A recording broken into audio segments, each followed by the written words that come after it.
Você acha que a tua vida no esporte te ajudou a ter esse mindset pra Nossa, vida? 1000%. Assim, eu acho que o esporte, ele é responsável por quem eu sou. Eu não tenho a menor dúvida. Eu sou o que sou pelo esporte desde criança. Eu não tenho a Como menor que é dúvida. essa sua relação com o esporte? Como começou?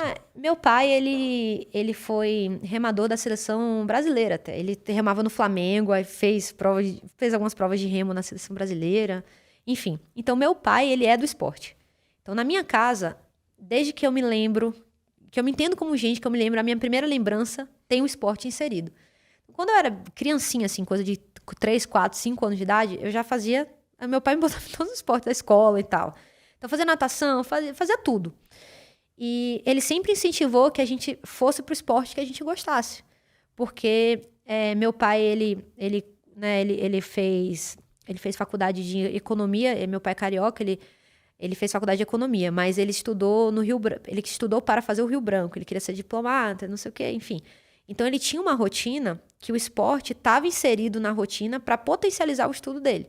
Então, as histórias que eu me lembro da minha infância, meu pai me contando, as histórias são: ele acordava às 4 e pouca da manhã, aí tomava lá a vitamina, pegava a bikezinha dele, a bike, a bikezinha Caloi dele lá, ia pra Lagoa no Rio, corria, não sei o que, levantava peso, voltava, tomava banho no próprio clube e ia pra escola.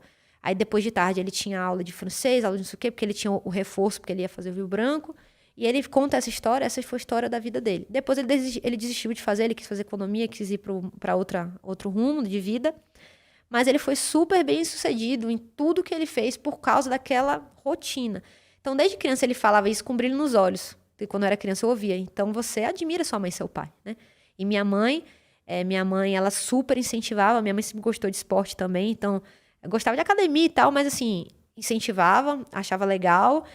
E desde criança, a minha casa era assim, a rotina era acordar, fazer um esporte, estudar, ir para a escola, voltar, fazer outro esporte, fazer dever e dormir. A infância inteira. Então, teve uma época que eu jogava tênis, eu fiquei viciada, assim, no tênis. E eu amava, assim, era a minha vida. E meu irmão fazia natação. Na verdade, eu comecei na natação com meu irmão, só que eu não levava jeito. E aí eu ficava triste, porque eu não tinha potencial, eu sou baixinha, meu irmão é altão, eu sou baixinha. E eu era bem mais baixinha, e aí meu pai falou: filha, você não precisa ficar aqui. O que você quer fazer? Eu falei: quero jogar tênis. Não, no prédio. Eu via o pessoal. E aí eu jogava muito bem. Jogava muito bem, e eu jogava, passava assim, minha rotina era, eu acordava de manhã, ia pro inglês, às vezes assim. 2 vezes na semana em inglês, e quando eu não ia pro inglês, eu ia pra academia do tênis. E quando eu ia pro inglês, eu ia também. Tipo assim, eu treinava a manhã inteira e ia de tarde pra escola. De noite eu jogava handball na escola, que eu era da seleção de handball. Chegava em casa 9 horas da noite, todo dia. Aí fazia dever, não sei o que, e dormir. Todo dia, a infância inteira. E aí, quando eu fui ficando mais velha, e eu sempre gostei como meu pai gosta de esporte, eu sempre me inseri em todos os esportes. Então, meu irmão surfava, me ensinou a surfar, eu surfava com meu irmão. Meu irmão tem muito isso também, a influência do irmão mais velho, né? Meu irmão dava de skate, eu gosto eu ia lá com ele andar. Aí meu irmão, jogava bola no prédio, aí tinha as meninas que também jogavam, a gente jogava bola. Fazia tudo, eu fazia de tudo, tudo, tudo. Se me chamasse pra qualquer coisa, eu ia. E só que chegou um certo ponto, assim, na época de. Quando você vai ali pro primeiro ano, que as coisas vão ficando um pouquinho mais difíceis, né? Minha mãe me mudou de escola porque eu não estudava de muito e tirava nota boa. Minha mãe, não, peraí.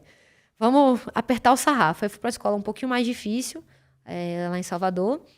E aí, lá na escola, e eu continuava querendo jogar tênis. E meu pai falava: aí não, beleza, vai jogar, mas tem que tirar no mínimo uma nota X. Tipo, tem que tirar no mínimo 8 pra você ficar aí nas matérias. Isso me incentivava, assim, mas ele não falava isso de uma forma rígida, tipo, você tem que tirar 8. Ele jogava como se fosse algo competitivo Uma comigo. meta, Uma uma. meta, Aham. exato.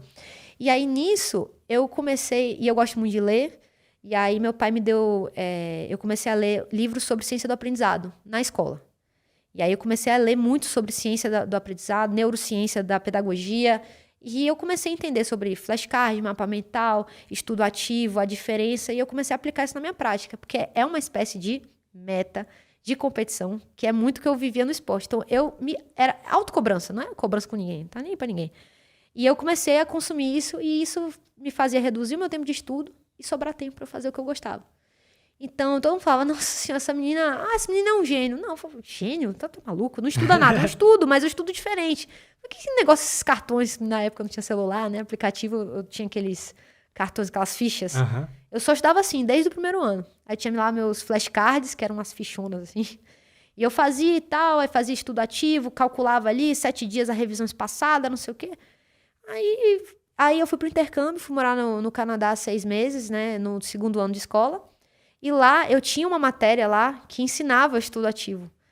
E aí eu peguei essa matéria. Tipo assim, era uma matéria, eu não lembro era ciências, eu acho, alguma coisa assim, que ensinava aprendizado.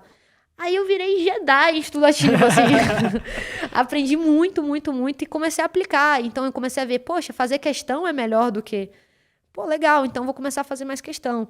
E aquilo ali me dava mais prazer no meu estudo, né? E aí, tudo isso que eu aprendi a ter esse prazer em conquistar vem do esporte. Então, vem do esporte total, assim, de você ter uma meta, você atingir a meta, você ter um compromisso, uma responsabilidade, é do esporte, eu não tenho dúvidas, não tenho a menor dúvida, que esse meu comprometimento com as coisas que eu tenho na minha vida vem daí. O esporte, ele te coloca Ele te apresenta a vida real, né? Então, por exemplo, se você não tá treinando direito, você não vai conseguir fazer um Ironman, né? Exatamente. O não esporte tem é justo. É. É justo. Você pode ir lá, a gente foi correr agora de manhã, e aí tava lá no Strava. Meu treino foi pro Strava. Não tem mentira, meu filho. Seu treino do relógio vai pro Strava. Tem gente que tenta burlar? Tenta. Mas aí, chega na hora da prova, resultado não é condizente. Então, assim, o esporte é muito justo. E eu gosto disso. Você vai, você treina, você sente dor, e aí a antifragilidade vem. Você quebra músculo, você reconstrói o músculo e fica mais forte. E é a analogia perfeita para a vida. A vida é isso. Você tem a capacidade de você cair, quebrar e levantar. E vir mais forte em cada batalha que você vem na vida. Então, isso eu aprendi, sem dúvidas, no esporte. Sem dúvidas. E hoje a gente sabe, né, que uma pessoa que pratica um esporte, tem uma atividade física regular, ela vai estar protegida contra agentes estressores, contra ansiedade, etc. Sim, sem dúvidas, sem dúvidas. O esporte, se pudesse você me perguntar qual que é o melhor remédio do mundo? Esporte. Se pudesse colocar numa pílula, o melhor remédio do mundo seria exercício. O exercício físico, ele secreta endocannabinoides, que são nossos canabinoides endógenos. Então, os estudos mais recentes têm mostrado que não é a endorfina que faz o nosso efeito do high do esporte, porque a endorfina, ela não ultrapassa a barreira hematocefálica, então ele não consegue chegar lá. A gente produz endorfina, sim, mas não é isso que deixa a gente com aquele doidão, serotoninérgico, etc. Na verdade, são os endocannabinoides. Então imagina, você dentro do seu corpo, você tem a capacidade de produzir uma substância que vai te deixar mais feliz, mais disposto, positivo, alegre. Secreta também o esporte, exercícios de média intensidade, secretam também BDNF, que é um neuropeptídeo que você aumenta foco, você aumenta sua capacidade de focar, de transicionar para tarefas sem muita distração. E isso são os techs, são hacks que o exercício físico faz, que coisas básicas que você pode mudar na sua vida te melhoram. E a gente está insistindo, e a gente insiste em ir por vias completamente, né? Eu quero um suplemento X, YZ, eu quero... Beleza. Eu concordo, tem muitos nootrópicos excelentes, tem muita coisa boa pra gente fazer, pra gente aumentar a nossa performance cognitiva e etc. Mas faz o básico, cara. Sem o básico, sem o feijão com arroz, não dá. Então, a gente tem a sociedade é muito imediatista. Você quer, lá na frente, você olha ali, né, em 30 segundos no Instagram, você viu que a blogueira tal tá usando tal coisa, mas você não olhou no espelho hoje de manhã e fez o básico, o café com leite bem feito, né? E eu acho que é mais ou menos por aí que o esporte, ele é sensacional, cara. Sensacional. Gostou desse corte? Espero que sim. Se você quer receber mais conteúdo sobre desenvolvimento pessoal, saúde mental e autoconhecimento, não esquece de se inscrever aqui no canal, beleza? Valeu, até a próxima e tchau!